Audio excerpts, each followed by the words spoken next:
Wenn man aus zwei alten Holzachterbahnen eine Hybridachterbahn macht, ist das kein Verlust, sondern kann eine absolute Bereicherung sein. Und deswegen reden wir heute über eine der Top-Achterbahnen weltweit in diesem Video. Mahlzeit, herzlich willkommen beim Retro Video Magazin in einem neuen Review meinerseits, und wir starten direkt durch mit einer absoluten Wahnsinnsachterbahn, die sogar zu Top 5 weltweit gewählt wurde und ja, vor zwei Holzachterbahnen waren, und es ist jetzt nur noch eine Hybridachterbahn. Crazy, aber wir reden heute über Iron Gwazi, und diese Bahn ist wirklich crazy. Früher war es Gwazi. Gwazi bedeutet im ostafrikanischen Swahili so viel wie dunkel, finster, Gefahr, archaische Kraft. Ist alles so ein bisschen in die Richtung gehen. Es gibt aber auch die Möglichkeit, dass man hiermit das mythologische Wesen gemeint hat, was einen Tigerkopf mit einem Löwenkörper hat. Was auch relativ passend zur alten Bahn Gwazi ist. Man hätte die Bahn dann also auch Liga nennen können, die Mischung aus Löwe und Tiger, oder direkt Battlecat. Denn der Vorgänger Gwazi war eine alte nur Holzachterbahn, und das waren zwei Achterbahnen, die sich duelliert haben, sich ein Rennen geliefert haben, und es gab die Seite Tiger und es gab die Seite Löwe. Und jetzt ist das Ganze eine Hybridachterbahn, bedeutet, man hat quasi im Fall von Gwazi und Iron Gwazi oben die Holzschiene weggesägt und obendrauf neue Stahlschienen platziert und das Layout etwas angepasst und das ein bisschen verändert. Und durch diesen Umbau mit dem Stahl oder dem Eisen obendrauf ist die ganze Bahn von Gwazi zu Iron Gwazi geworden. Macht auch ziemlich viel Sinn. Was nicht so viel Sinn macht, ist, dass der Zug jetzt irgendwie ein ziemlich komisch dargestelltes Krokodil ist, was am Ende auch irgendein crazy, gruseliges Raubtier ist. Also noch nicht mal die Beschreibung vom Park selbst auf deren Homepage möchte da mehr dazu dichten zu der Story und dem ganzen Thema als Adrenalin, Action und ein Haufen Thrill. Das ist das Einzige, worum es bei dieser Bahn geht, und das kann sie sehr, sehr gut. Und der Park ist Busch Gardens Tampa Bay in Tampa in Florida in den USA. 1,5 Stunden vom Freizeitpark Mecca Orlando entfernt mit dem Auto, je nachdem wie ihr dort rüberfahrt. Und Busch Gardens Tampa Bay hieß auch mal Busch Gardens Dark Continent und Busch Gardens Africa. Das Ganze ist nämlich ein Freizeitpark mit einem Teil bzw. Zooteilen, die überall ein bisschen verteilt sind. Es gibt auch eine Safari, die Möglichkeit, irgendwie Giraffen zu füttern und so weiter und so fort. Wenn ihr da mehr zu sehen wollt, wie der Park aussieht, wie das aufgeteilt ist, was da sonst noch so gibt, verlinke ich euch hier gerne den Vlog von uns, wo wir euch durch den ganzen Park und Tag von uns mitgenommen haben. Der Park hat eine Top-Optik, europäisches Niveau, sieht cool aus, verschiedene coole Bereiche, cool gestaltet und alles hübsch gepflegt, sauber. Das gefällt natürlich sehr gut, so wie auch das Busch Gardens nicht einfach nur Busch Gardens heißt, weil das ein toller Name ist, sondern Anheuser-Busch haben diesen Park damals gegründet, die Brauerei, die alles inzwischen hat.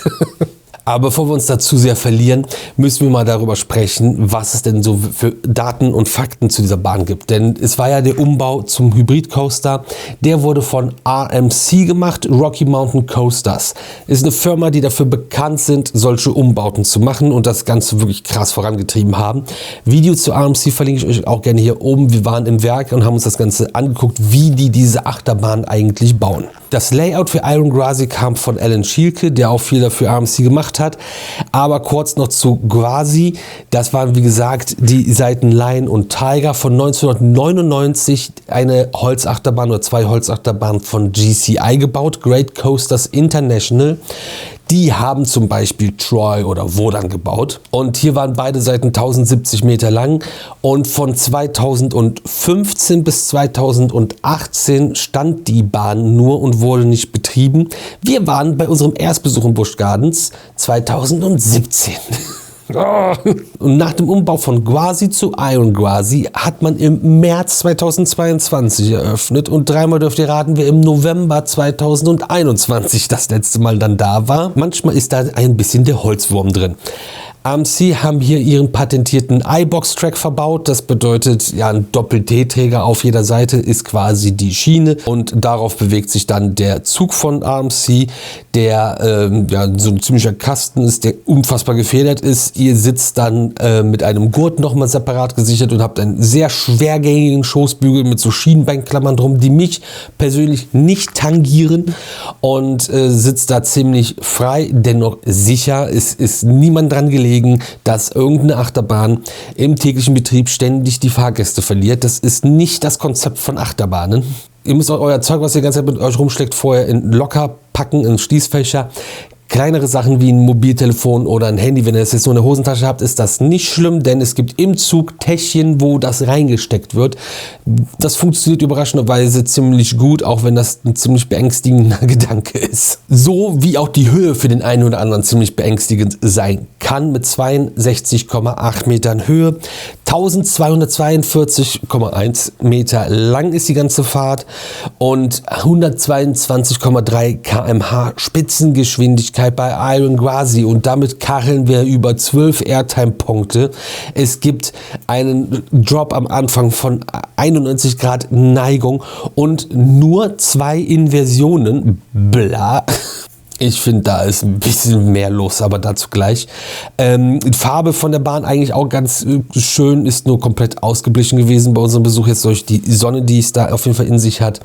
Das alles zusammen möchte man bestimmt fahren. Wenn ihr das wollt, müsst ihr dafür mindestens 122 cm groß sein. Und dann kommen wir nämlich zur Fahrt, und die startet aus der Station raus nach links, und dann gibt es so einen ganz leichten Drop, der hinten ordentlich ist, und weiter rum links geht es dann auf den Kettenlift, der uns dann auf die Höhe bringt von 62 Metern.